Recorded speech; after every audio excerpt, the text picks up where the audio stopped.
Mga viewers, pakinggan natin ang resback ni Pastor kung tama ba. Pagkatapos ay tayo naman ang magre-resback sa kanya. Pakinggan natin. Mga kaibigan, gusto ko lang pong ririsbakan ang mga pahayag ng mga Catholic Faith Defender laban sa katotohanan na ipinapahayag ko po dito sa social media na mahina daw ang utak natin mga kaibigan at hindi daw sila nanalangin sa ribulto. Pero ang ebidensya na babasahin ko sa sandaling ito ay napakalinaw. Sila po ay nanalangin sa ribulto at sa mga taong matagal ng patay. Hindi po ito utos ng Diyos. Utos po ito ng simbahang Romano Katoliko.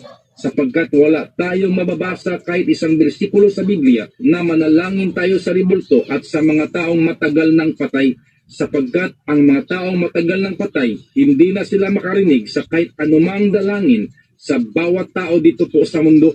Mga kaibigan, ito po ang nakasulat sa kanilang prayer sa ribulto na tinatawag na San Antonio.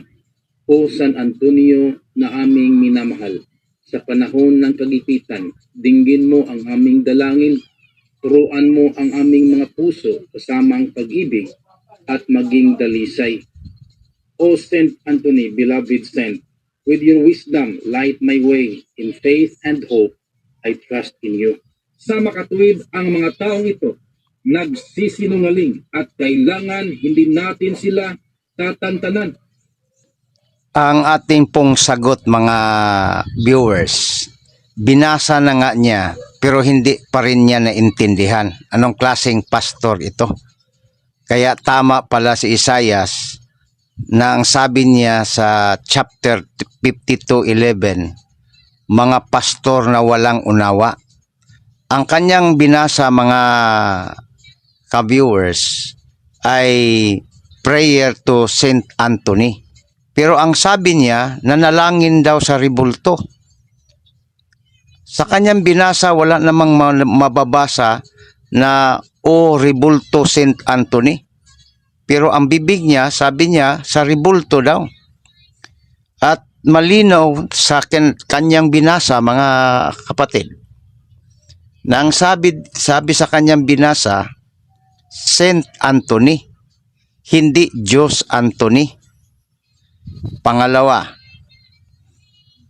ang sabi niya matagal na daw patay. Kaya ang punto niya, bakit pa sasambitin? Bakit si Moises matagal nang patay?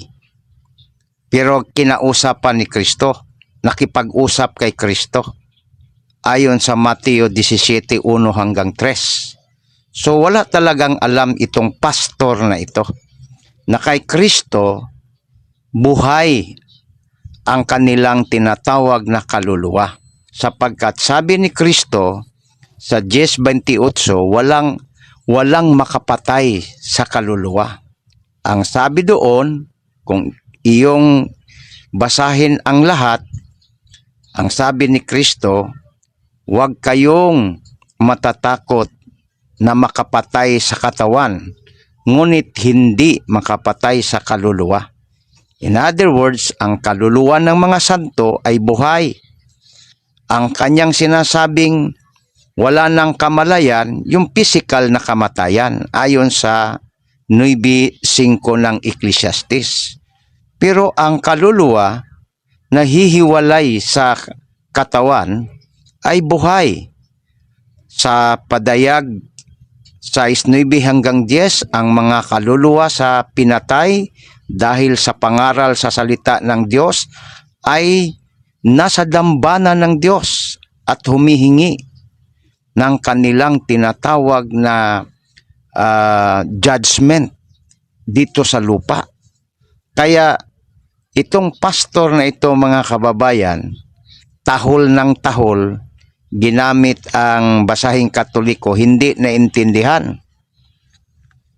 Sabi ni Kristo, ako ay Diyos ng mga buhay at hindi ng mga patay. Ako ay Diyos ni Abraham, ni Isaac, ni Jacob. Ako ay Diyos ng mga buhay at hindi ng mga patay. Physically, matagal nang patay sila. Ngunit sabi ni Kristo, ako ay Diyos ni Abraham, Diyos ni Isaac, Diyos ni Jacob.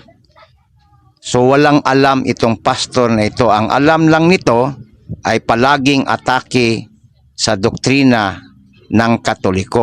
Basahin mo ang tinatawag na Biblia, kabuuhan. Yan po ay mababasa natin sa Matthew 22:31 na ang sabi ni Kristo, ako'y Diyos ni Abraham, matagal nang patay si Abraham.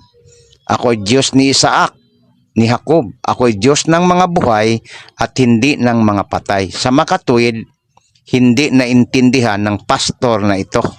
Yan po ang ating komentaryo. Maraming salamat. Magandang araw sa atin lahat.